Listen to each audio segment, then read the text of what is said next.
Hello everyone, this is Endgame Arts with another boxing and an offline product game review. This is System Shock Remake for the PlayStation 5. To jump right into it, this physical copy here is just comes with the base vanilla version of the game, so the on-disc version is 1.0.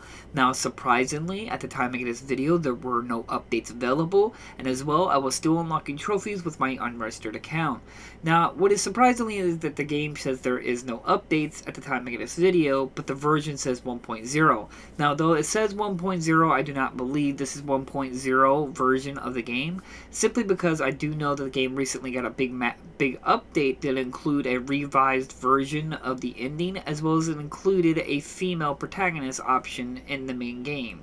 And those features and content is on the disc. So clearly this is a more updated version of System Shock Remake on disc. They're just calling it 1.0. I've mentioned this before, sometimes publishers or developers, when they release a physical version, whether it's like a complete edition, Game of the Year edition, or a new physical release down the road, sometimes they revert the version number back to 1.0 for that physical copy, because that physical copy is basically a new version. That version is 1.0. I particularly wish they wouldn't do this, because it can make it very confusing, especially for a lot of people. I know some people immediately just watch the beginning of my videos and listen to my commentary at the beginning and immediately leave and not get more information. So that's why it's very important to let you know that at the time of this video, though it says 1.0, this is clearly not a 1.0 version of the game.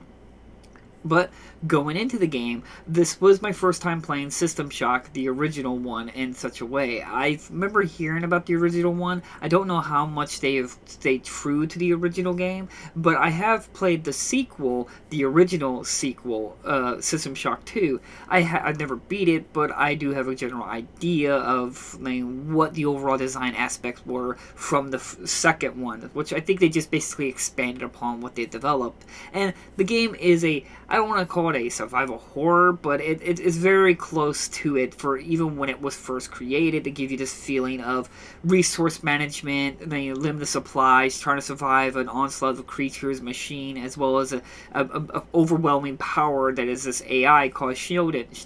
Sorry, I'm probably saying that wrong. And I do admit, this character, this AI, this program that's called Snowden, is very menacing. I actually greatly liked her. I felt like she was a great presence throughout the entire game, and I felt like she was a very just omnipotent, all-powerful being. Well, the game does have include some higher difficulties. Sadly, there's one difficulty that kind of turns on like a Iron Man mode, where you got like 10 hours to hurry up and beat the game, and if you die once, it's permanent death. I'm not a big fan of those games. Not to say I'm a big fan of permadeath, I'm not a big fan of games trying to rush me to hurry up and beat the game within 10 hours. Not a big fan of that. But I do want to point out my experience. Absolutely no problems. The game ran perfectly smoothly to beginning to end. No crashes, no bugs, no nothing. As well as the game stayed at 60 frames per second pretty consistently. The only biggest glaring issue that for a lot of people is that this is a basic port of the PC version. There is little to no optimization for a controller. It's just your bare bones, where they try to just make the buttons as closely as a console experience as they could, without making any kind of special HUDs or weapon wheel or anything like that to make the experience at least somewhat smooth for a console experience. So I can see a lot of people getting frustrated with this. And some of these things I will try my best to explain. I don't want to go into too much about story and spoilers, but the story is you're a hacker who gets a job to infiltrate this facility, and you're now find out that the whole place is overrun by Shodan, who has become corrupted, and now you're trying to survive and get out with the information that your job was to involve with it.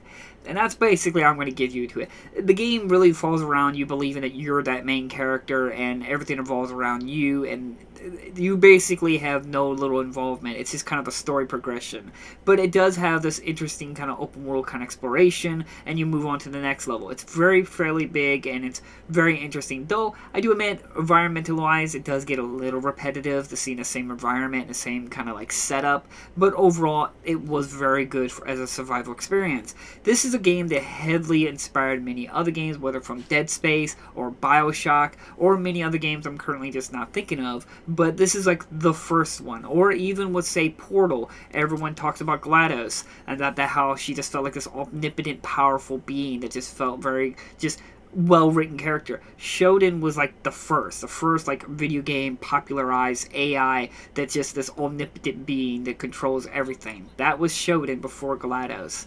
But I don't want to get to this video to be too long. I want to point out some aspects about the game. As I said, there were no updates, so any issues and problems, there may not be no fixes. Now, I'm not going to say there may not be no update down the road to fix or to make the game more optimized for console, but at the time that's making this video, there is no update. And again, it doesn't matter because we don't do updates, so even if they release an update, that's irrelevant. It's not on the physical copy.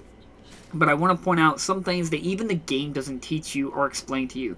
First off, the R2 scrapping. I do believe this is a bug because it's just really weird, but you gather scrap in the game, and if you're in the item inventory and if you gather bunches of scrap around in your inventory, if you hold R2, it breaks down all your scrap into a cube, and that's great. It saves you room. Now there is benefit to not doing this. If you hold into the oversized scrap and sell that, you get more money, but if you're working with limited inventory space, you can crunch it all down to a singular cube, and you can have 100 of it, and that will save you space. Now, every 10 gives you 1 coin. Now, you could come across a plate that will give you maybe 5 coins, but if you break it down, you only get 4 scrap. Example, that won't be enough to even get you 1 coin. So sometimes there is some benefit of not breaking it all down. Why there is a bug, if you have a cube on you, and you have other scrap, if you hold down the R2, not only does it scrap all the stuff, it will delete your scrap cube. So you got to make sure to put it in your hand or drop it on the ground before you scrap any other more scrap in your thing to turn it into a cube. I know this sounds very confusing, and it's just something you're going to have to play the game to see what I'm talking about, but just hold R2 and it scraps anything, and then before you scrap more stuff, drop your cube of scrap and then scrap that, and then so on and so forth. That's got to be a bug because there's no way that they would have want you to delete your scrap. I would think the game was meant to do was that it's supposed to scrap and combine it, but for some reason there's some odd bug that turns it off. Now, moving on, again, I don't want to be this too video long. Auto sort. There is an auto sort in the inventory system, which is nice, but the only problem is it messes with your hotkeys. So you put your little items on your hotkeys, and if you auto sort it, it also kind of auto sorts your auto keys, and sometimes you may equip guns that you didn't want to have equipped on your auto sort, or have the auto sort name change location of items. So there is some benefit, but sometimes a massive drawback of doing the auto sort. I believe that's somewhat of a bug that needs to be fixed. Next up, it can be hard to tell sometimes what is a clickable environment. Now, eventually you'll get the hang of it, but if it's your first time playing this, it's going to be pretty hard to tell what is like a switch, what is a button, what is this to be able to pick up stuff, or an item that may or may not seem important. I mean, this is a very old game, and it's very staying tried and true of the original way, where a key item that you could overlook, if you overlook it or you drop it on the ground, you're tough out of luck, and then you have to find that key item, or then look more around, be very focused on your environment and look at everything you can, because it can be really hard to tell what is something that's interactable. Considering the fact there's a bunch of other lights and flickering this, it can be very confusing. Moving up, there is an area called a Beta Grove. Now, interestingly enough, I will go into a little bit more details about this, but I want to point out that there is a hardware click, where I played the whole game not realizing this is how you're supposed to use this. To access your hardware, you gotta open up your inventory and move your cursor to the little squares to the left and right. That's how you activate your hardware. There is no quick access, open wheel, or anything like that. See what I'm talking about? It's very built to be like a PC with your mouse control, and they don't really optimize it for controllers. So you have to hit triangle and go all the way to the little squares to the left side or the right side to activate your little hardware. Why this is important is that there's an area called Beta Grove, and the Beta Grove is infested with radioactive activity and stuff like that, and you're going to be constantly taking damage. And now, I played the whole game without realizing that's how you use hardware. So this is not required to use hardware through the game, but it will make it easier because that's how you turn on special hardware that allows you to resist radiation and stuff. So just keep that in mind. I have actually seen people completely confuse how to use your hardware, to the point where even people thought, like me, I thought it was a straight up bug in the game where that's why you couldn't access your hardware. The game provides no tutorial on how to use your hardware. Again, you have to hit triangle and look at the sides and you'll see these little blocks. You gotta move your cursor right over it and then click X to activate or deactivate it. Just trying to help you out because there's no tutorial for this. And that's the next one I want to explain in tutorial. How to consume food. Now, again, I've seen some people thought this was a bug or an issue. No, there's no tutorial for this, but when you get like chips or a soda or a candy bar or any of that kind of stuff, how to use it, you need to pick up the item like you're moving throughout your inventory, pick it up and then push triangle. There is no indication that you actually used it, but if you pay attention to your health, let's say you eat a candy bar, just like pick it up, push triangle, and you'll eat a candy bar, and that's how you will notice that you're getting health or whatever the benefit of that the consumable food is. So again, there's no tutorial explaining this, how to do this. So there's a lot of people, much like me, when I first played this game, I did not use my hardware, and I never consumed any consumable because I did not realize that that's how you're supposed to use it. I had to go online, do some research to find out how to even do these things, because there's no tutorial explanation how this works. Moving on, after you beat the game, this is a little disappointing. There's no like new game plus or anything like this. You can rerun through the game with like your upgraded gear and hardware and everything. I think that would have been very interesting to have a more run through the game again with your better hardware. That was a little disappointing. There's literally no unlockables at all when you beat the game, which is a little disappointing. But the overall experience was really good. And that's about it. I can't really think of anything else that I need crucially to talk about other than the scrap bug thing I was talking about. Make sure you drop your cube before you scrap more scrap. How to activate your hardware. You can see it in the video how I'm scrolling my cursor to activate the hardware, as well as how to eat consumable. You need to pick it up in your hand like you're moving your inventory and then push triangle, and that's how you consume food. There is no tutorial to explain any of these things.